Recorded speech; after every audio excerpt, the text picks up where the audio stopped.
Medina Munawwara की तरफ हिजरत से 2 साल पहले अल्लाह पाक ने अपने महबूब को ये मिराज का मुजज़ा अता फरमाया है, तो मोहब्बत का इजहार किया है। तो इसमें भी बड़ी हिकमतें उलमा ने किताबें लिख डाली है।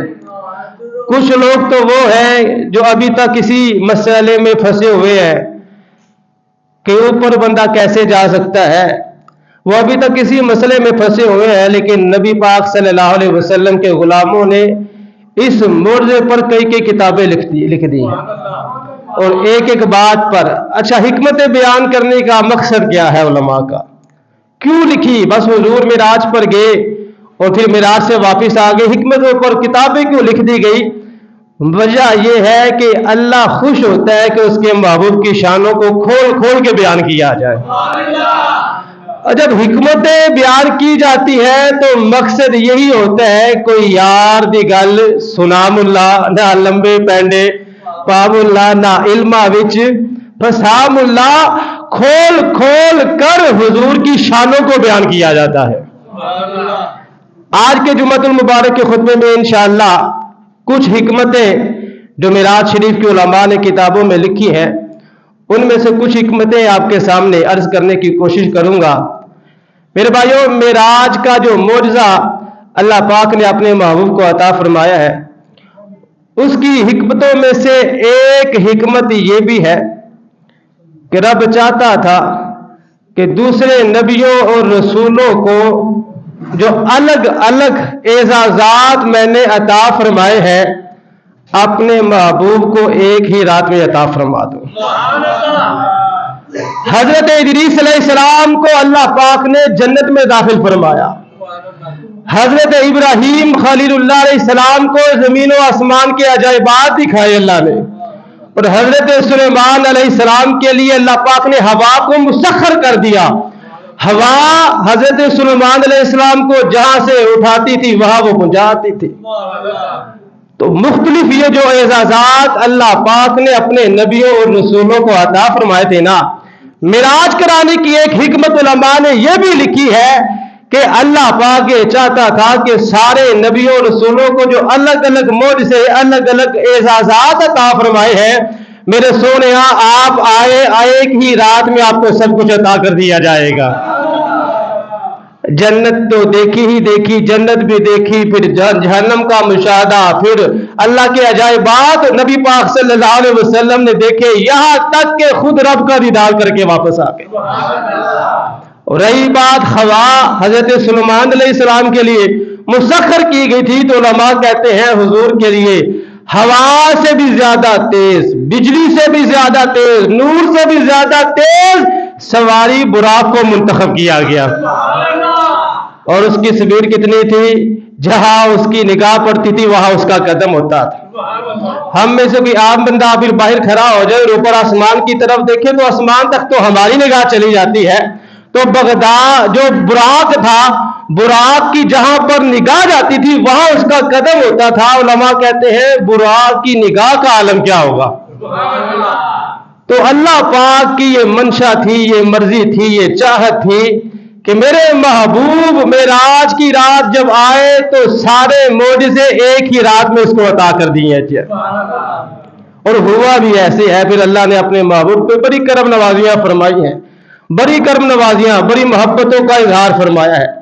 ऐसे ही उलमा ने एक वजह यह भी लिखी है, एक हिकमत यह भी लिखी है कि जितने भी नबी और रसूल इस दुनिया में तशरीफ लाए हैं, सब ने अल्लाह की कुदरत की गवाही दी, अल्लाह की गवाही दी, लोगों को ईमान की दावत दी।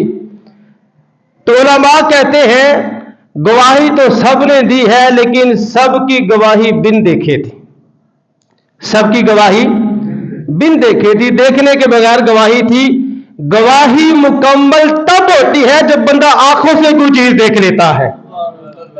अब सारे नबियों और रसूलों ने कहा अल्लाह एक है, अल्लाह को मानो, जन्नत और दोज़ख के बारे में लोगों को बताया, तबलीग की, सब कुछ किया। उलमा कहते हैं ये सारी जो उनकी गवाहियां थी ये बगैर देखने की थी। अब अल्लाह की मंशा ये थी कि एक सोना, एक महबूब ऐसा भी होना चाहिए जो सारी चीजें देख कर जाकर गवाही दे। ساری چیزیں دیکھ کر پہلے جن نبیوں اور رسولوں نے گواہیاں دی اب وہ تھی بغیر دیکھنے کے۔ معراج کی ایک حکمت علماء نے یہ بھی بیان کی ہے، وہ کیا ہے جی کہ اب حضور آئے، اللہ کی قدرت کو دیکھ جائے، خود رب کو دیکھ جائے، دیکھ کر پھر لوگوں کو گواہی دے، کیونکہ گواہی مکمل ہوتی ہے دیکھنے کے ساتھ، جب تک بندہ دیکھے نا تو گواہی مکمل نہیں ہوتی۔ تو یہ بھی ایک حکمت علماء نے معراج شریف کی بیان کی ہے، اور ایک حکمت علماء نے معراج شریف کی یہ بھی بیان کی ہے کہ اللہ پاک نے اپنے محبوب کو تبلیغ دین کا صلہ عطا فرمایا ہے، صلہ عطا فرمایا۔ حضور نے جو تبلیغ کی اور جو تکلیفیں اور جو پریشانیاں نبی پاک صلی اللہ علیہ وسلم کو دین کے راستے پر آئی، نبی پاک صلی اللہ علیہ وسلم کا دل بڑا پریشان تھا، بڑا غمگین تھا۔ علماء کہتے ہیں حضور کے دل کو خوش کرنے کے لیے رب نے معراج کا معجزہ عطا فرمایا ہے، خوش کرنے کے لیے۔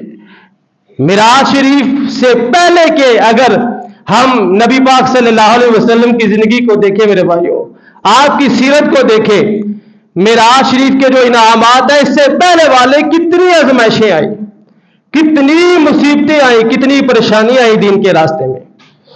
اعلان نبوت نبی پاک صلی اللہ علیہ وسلم نے فرمایا تو آپ کے سگے چچا آپ کے مخالف ہو گئے، سگا چاچا مخالف ہو گیا آپ کا، ابو لہب اس کا نام تھا، اور صرف مخالفت نہیں کی بلکہ اس بندے نے بد زبانی بھی کی نبی پاک صلی اللہ علیہ وسلم کے ساتھ۔ پھر آپ کی چچی ام جمیل نبی پاک صلی اللہ علیہ وسلم کے راستے میں کانٹے بچھایا کرتی تھی۔ ابھی دین کی تبلیغ کا آغاز ہوا ہی تھا تو اپنے سارے دشمن بن گئے، اور یہ بڑی مشکل بات ہوتی ہے۔ بزرگ حضرات بیٹھے ہیں، یہ جانتے ہیں کہ اپنوں بندہ کہتا ہے جی غیروں سے بندہ لڑائی لے لیتا ہے لیکن اپنوں سے کوئی بھی لڑائی نہیں لیتا، بندہ کہہ دیتا ہے جا تجھے تیرے رشتے کی حیا ہے اس لیے تجھے کچھ بھی نہیں کہتا۔ جو رشتہ دار ہوتے ہیں، جو اپنے ہوتے ہیں نا، جب یہ مخالفت کرتے ہیں تو پھر دل زیادہ زخمی ہوتا ہے۔ اپنے جب مخالفت کرتے ہیں، سگا چچا نبی پاک صلی اللہ علیہ وسلم نے جب اعلان نبوت فرمایا تو سگا چچا مخالف ہو گیا۔ یہ آزمائشیں، یہ تکلیفیں، پھر وہ دور بھی میرے بھائیوں یاد کریں جب اس سگے چاچا نے نبی پاک صلی اللہ علیہ وسلم کی 2 بیٹیوں کو اپنے بیٹوں کے ذریعے طلاق دلوا دی تھی۔ اب دل پر ہاتھ رکھ کے ہر باپ فیصلہ کرے، یہ کتنا مشکل امتحان تھا، کتنا مشکل امتحان تھا۔ میرے رب کے پیارے آقا صلی اللہ علیہ وسلم نے دین کے راستے میں کتنی تکلیفیں برداشت کی۔ اب جب یہ کام ہوا، یہ کام کرنے کے بعد بھی مخالفین کو چین نہ آیا، انہوں نے 3 سال کے لیے، کتنے سال کے لیے؟ 3 سال کے لیے نبی پاک صلی اللہ علیہ وسلم کو شیب ابی طالب میں قید کر دیا۔ 3 سال کے لیے کھانا پینا بند، ملاقاتیں بند، آمد و رفت بند۔ 3 سال کے لیے شیب ابی طالب میں میرے آپ کے پیارے آقا صلی اللہ علیہ وسلم کو محصور کر دیا گیا میرے بھائیوں۔ لیکن اس کے باوجود اپنے چچا کو نبی پاک صلی اللہ علیہ وسلم نے فرمایا اے میرے چچا، ایک ہاتھ پہ سورج رکھ دے میرے، ایک ہاتھ پہ چاند بھی رکھ دو، پھر بھی میں دین کی تبلیغ سے ایک قدم بھی پیچھے نہیں ہٹنے والا۔ اتنی تکلیفیں اور اتنی پریشانیاں، اتنی آزمائشیں نبی پاک صلی اللہ علیہ وسلم کو ان کا سامنا کرنا پڑا۔ پھر کیا ہوا؟ یہی شیب ابی طالب میں 3 سال جو آپ محصور رہے، اسی دوران نبی پاک صلی اللہ علیہ وسلم کی بہت ہی پیاری بیوی سیدہ خدیجہ الکبریٰ کا بھی وصال ہو گیا۔ سیدہ خدیجہ الکبریٰ رضی اللہ تعالیٰ عنہا غمگسار بیوی، وفادار بیوی، اور یہ ایسی غمگسار اور وفادار بیوی تھی کہ جن کو اللہ کی بارگاہ سے سلام آیا کرتا تھا۔ ہر موقع پر نبی پاک صلی اللہ علیہ وسلم کے ساتھ اور مدد کی، مالی طور پر بھی مدد کی، اور ہر موقع پر حضور کا ساتھ دیا، اور ایسی یہ نیک صالح اور زبردست یہ نبی پاک صلی اللہ علیہ وسلم سے محبت کرنے والی آپ کی رفیقہ حیات تھی۔ یہ جب وفات پا گئی، آپ کو پتہ ہے کہ گھر سے بندے کو سکون ہونا، علماء کہتے ہیں ساری دنیا بندے کو دکھ دے، بیوی بچے گھر میں انسان کو سکون ہو تو ساری دنیا کا دکھ بھول جاتا ہے، اللہ سکون والا مزہ عطا فرما دیتا ہے۔ لیکن ساری دنیا سکھ دے اور گھر میں سکون نہ ہو، گھر میں دکھ ہو، تو پھر وہ کوئی سکھ کا کوئی فائدہ ہی نہیں ہے۔ تو بیوی بچے گھر والے اگر بندے کے ساتھ کھڑے ہو تو بندہ بڑے بڑے کام کر لیتا ہے، بڑے بڑے جو ٹارگٹ ہے وہ اچیو کر لیتا ہے، اس کو کوئی پریشانی نہیں ہوتی، کیونکہ اس کو پتا ہوتا ہے میرے گھر والے میرے ساتھ ہیں۔ تو نبی پاک صلی اللہ علیہ وسلم کی یہ پیاری بیوی حضرت خدیجہ الکبریٰ رضی اللہ تعالی عنہا بھی ہر وقت حضور کے ساتھ رہی اور حضور کی مدد کرتی رہی۔ اب انہی 3 سالوں میں شیب ابی طالب میں جب حضور محصور تھے تو آپ کی بیوی کی بھی وفات پا گئی۔ ایسے ہی اس موقع پر نبی پاک صلی اللہ علیہ وسلم کے پیارے چچا جان جناب ابو طالب بھی وفات پا گئے۔ انہوں نے بھی ہر موقع پر نبی پاک صلی اللہ علیہ وسلم کا بھرپور دفاع کیا۔ یہ 2 شخصیات ایسی تھی کہ جب یہ وفات پا گئی تو میرے اور آپ کے پیارے آقا صلی اللہ علیہ وسلم نے فرمایا یہ جو سال ہے یہ غم والا سال ہے، یہ جو سال ہے غم والا، اس سال کا نام ہی غم والا سال رکھ دیا نبی پاک صلی اللہ علیہ وسلم نے۔ اتنی آزمائشیں، اتنی تکلیفیں، اتنی پریشانیاں دین کے راستے میں نبی پاک صلی اللہ علیہ وسلم کو پیش آئی۔ مکہ مکرمہ کے چوکوں میں، بازاروں میں، گلیوں میں، محلوں میں، ہر جگہ پر جہاں پر بھی کچھ لوگ کھڑے نظر آتے، میرے آپ کے پیارے آقا صلی اللہ علیہ وسلم ان کے پاس چلے جاتے، دین کی تبلیغ کرتے، ان کو دین کی تبلیغ کرتے۔ جب مکہ والوں نے سنی تو نبی پاک صلی اللہ علیہ وسلم نے طائف کی طرف سفر فرمانا شروع کر دیا۔ جب طائف میں پہنچے تو طائف والوں کا تو پھر آپ کو پتہ ہی ہے انہوں نے کیا حال کیا، بجائے اس کے کہ وہ حضور کی بات مان کر کلمہ پڑھتے، انہوں نے اوباش آوارہ لڑکے حضور کے پیچھے لگا دیے، پتھر بھی برسائے گئے۔ میرے اور آپ کے پیارے آقا صلی اللہ علیہ وسلم نے دین کے لیے یہ جو تکلیفیں، یہ جو مشقتیں برداشت کی تھی، نبی پاک صلی اللہ علیہ وسلم کا دل بڑا غمگین تھا۔ بیوی بھی وفات پا گئی، چچا بھی وفات پا گیا، نبی پاک صلی اللہ علیہ وسلم کو یہ جو تکلیفوں اور آزمائشوں کا سامنا تھا، سب سے بڑی بات اپنے مخالف ہو گئی۔ جب اپنا مخالف ہوتا ہے دل زیادہ زخمی ہو جاتا ہے۔ تو میرے بھائیوں، علماء نے معراج شریف کی ایک حکمت یہ بھی لکھی ہے کہ میرے سونے آپ کا دل بڑا غمگین ہے، رب فرما رہا ہے کہ آپ کا دل بڑا غمگین ہے، دین کی تبلیغ کرتے کرتے بڑی پریشانیاں آپ کو آئی ہے، بڑی پریشانیوں کا سامنا کرنا پڑا ہے، آئیے اب ہم آپ کو اپنے خصوصی انعامات عطا فرماتے ہیں۔ یہاں کے لوگوں نے رسول اللہ صلی اللہ علیہ وسلم کو ان کے لیے زمین کو تنگ کرنا چاہا، اللہ نے عرش پر بلا کر سارے جہاں کی نعمتیں عطا فرما دی۔ لوگوں نے بدزبانی کر کے، طعن و تشنیع کر کے نبی پاک صلی اللہ علیہ وسلم کے دل مبارک کو زخمی کیا، اللہ نے پاس بلا کر میٹھا کلام فرما کر مرہم لگا دی۔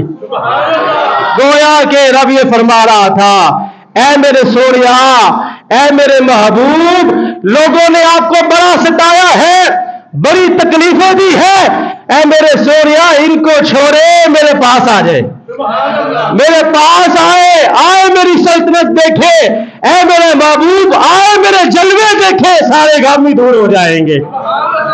اور اتنی تکلیفیں، اتنی پریشانیاں جو دین کے لیے میرے آپ کے پیارے آقا صلی اللہ علیہ وسلم نے برداشت کی تھی، سوچے تو صحیح میرے بھائیوں، جب حضور نے رب کا دیدار کیا ہوگا، جب رب کا دیدار کیا ہوگا، کیا لذت ہوگی، کیا سرور ہوگا، کیا مزہ ہوگا، لفظوں میں بیان نہیں کیا جا سکتا، تصور بھی نہیں کیا جا سکتا۔ اب رب جانے یا رب کا محبوب جانے۔ رب نے فرمایا، سونیا تیرا دل بڑا غمگین ہے، میرے پاس آ جا، میرا جلوہ دیکھ، سارے غم بھی دور ہو جائیں گے، ساری پریشانیاں ہی دور ہو جائیں گی۔ تو علماء کہتے ہیں ایک حکمت یہ بھی ہے معراج شریف کی کہ حضور نے جو دین کی تبلیغ کرتے ہوئے तकलीफें बर्दाश्त की थी, अल्लाह ने अपने पास बुला के उसका सिला अता फरमा दे। तो मिराज शरीफ रब ने कराई है। रब के हर फेल में ही बेशुमार हिकमतें हैं मेरे भाइयों, बेशुमार हिकमतें हैं। और एक और बहुत ही प्यारी हिकमत उलमा ने बयान की है। उलमा कहते हैं अल्लाह ने अपने महबूब को अपना नाइब मुतलक बनाया है। अपने महबूब को अपना नाइब मुतलक बनाया है। हुजूर को अल्लाह पाक ने ताकत अता फरमाई है। हुजूर जो चाहे जैसे चाहे फरमा सकते हैं। तमाम खजानों का मालिक अल्लाह ने अपने महबूब को बनाया है। और यह भी याद रखें, यह बुखारी शरीफ की हदीस है। मेरे रब के प्यारे आका सल्लल्लाहु अलैहि वसल्लम ने इरशाद फरमाया मेरे रब ने मुझे जमीन के तमाम खजानों की चाबियां अता फरमा दी है। तमाम खजानों की चाबियां। फरमाया साहबा जन्नत में मैं गया, मैंने देखा जन्नत के पत्ते पत्ते पर, जन्नत की हुरों की आंखों पर, हर जगह पर यही लिखा था ला इलाहा इल्लल्लाहु मुहम्मदुर रसूलुल्लाह। मतलब क्या है? मतलब ये है ये जितनी भी चीजें हैं बड़ाई तो रब ने है, लेकिन अपने महबूब को इनका मालिक बना दिया है। आला हज़रत ताजदार बरेली इमाम इश्क़ मोहब्बत कहते हैं मैं तो मालिक ही कहूंगा कि हो मालिक के हबीब। आप समझ आइए, आला हज़रत के शेर कीजिए, मैं तो मालिक ही कहूंगा। हुजूर मैंने आपको मालिक ही कहना है, मैं तो मालिक ही कहूंगा कि हो मालिक के हबीब, यानी महबूबो मुहिब में नहीं मेरा तेरा। महबूब मुहिब में मेरा तेरा नहीं होता। आला हज़रत फिर आला हज़रत है, इमाम इश्क़ मोहब्बत है, कहते हैं मैं तो मालिक ही कहूंगा कि हो मालिक के हबीब, यानी महबूबो मुहिब में नहीं मेरा तेरा। नबी पाक सल्लल्लाहु अलैहि वसल्लम को अल्लाह पाक ने मालिक बनाया है। किसने मालिक बनाया है? सारे बोले किसने बनाया है? अल्लाह ने बनाया है। किसने बनाया है? तो किसी के अंदर ताकत है कि रोक सके अल्लाह को? किसके अंदर ताकत है? रब है। रब जो चाहे फरमा सकता है। रब ने जमीनों आसमान के खजानों की चाबियां अपने महबूब को अता फरमा दी। बुखारी की हदीस है, मेरे रब के प्यारे आका सल्लल्लाहु अलैहि वसल्लम ने फरमा दिया है अपनी सल्तनत का मालिक अल्लाह ने अपने महबूब को बनाया है। अब सुनिए जरा, उलमा कहते हैं अल्लाह ने जो हुजूर को मिराज कराई है ना, एक हिकमत यह भी थी हुजूर हमने आपको अजीमुशान सल्तनत का मालिक बनाया है। हुजूर आए अपनी सल्तनत देख जाए। जरा बुलंद आवाज से कह दे सुभान अल्लाह, जरा जोर लगाकर कह दे सुभान अल्लाह। हुजूर आए, ये देखे ये जन्नत, ये सब कुछ आपके लिए बनाया गया है, आप इनके मालिक हैं। ऐ मेरे सोनिया, ऐ मेरे महबूब आए, आकर अपनी सल्तनत देख जाए, सल्तनत देख जाए, क्योंकि हुजूर मालिक है। मैं तो मालिक ही कहूंगा कि हो मालिक के हबीब, यानी महबूबो मुहिब में नहीं मेरा तेरा। तो मेरे भाइयों, मिराज शरीफ की बहुत सारी हिकमतें हैं, बेशुमार हिकमतें हैं। और कुछ हिकमतें तो हमें समझ आती हैं और कुछ हिकमतें समझ भी नहीं आती। इतनी हिकमतें हैं मिराज शरीफ की। अल्लाह पाक के हर फेल में, हर काम में कोई ना कोई हिकमत होती है। उलमा ने इस पर बकायदा किताबें लिखी है। और यह बात याद रखें कि जब कोई बंदा अपना इस तरह का पक्का ज़हन बना लेता है ना कि यार इस काम में अल्लाह की कोई ना कोई हिकमत होगी, तो उसकी आधी परेशानियां वैसे ही खत्म हो जाती हैं। देखिए, एक बंदा हराम के पीछे दौड़ लगाता है। किसके पीछे दौड़ लगाता है? हराम के पीछे दौड़ लगाता है, भागता है, हराम कमाता है। वो क्यों करता है? क्योंकि उसको हलाल थोड़ा नजर आ रहा होता है, उसको हलाल थोड़ा नजर आ रहा होता है। लेकिन जब वो अपना ज़हन बना ले ये जो हलाल थोड़ा है ना, इसमें भी अल्लाह की बेशुमार हिकमतें हैं, इसमें भी अल्लाह की बेशुमार हिकमतें हैं। जब वो अपना ज़हन बना लेगा, हराम का तसव्वुर भी नहीं करेगा। परेशानी आ गई, मुसीबत आ गई, अब वो बंदा गिले शिकवे कर रहा है। अगर वो अपना ज़हन बना ले ये जो परेशानी आई है, इसमें भी अल्लाह की बेशुमार हिकमतें हैं, इसमें भी अल्लाह की बेशुमार हिकमतें हैं। जो सोरा मेरे दुख विच राजी, सुखनो चुल्ले डावा। परेशानी आ गई है, मुसीबत आ गई है, अब अपना ये ज़हन बनाए ये जो परेशानी है, मुसीबत है, अल्लाह की इसमें बेशुमार हिकमतें हैं। मेरे भाइयों, फिर वो बंदा गिले शिकवे नहीं करेगा, پھر وہ کہے گا رب راضی تو سب کچھ راضی، جے سونا میرے دکھ وچ راضی، سکنو چلے ڈاوا غلام فریدا جے مل پے سونا تے میں لکھ لکھ شکر مناوا۔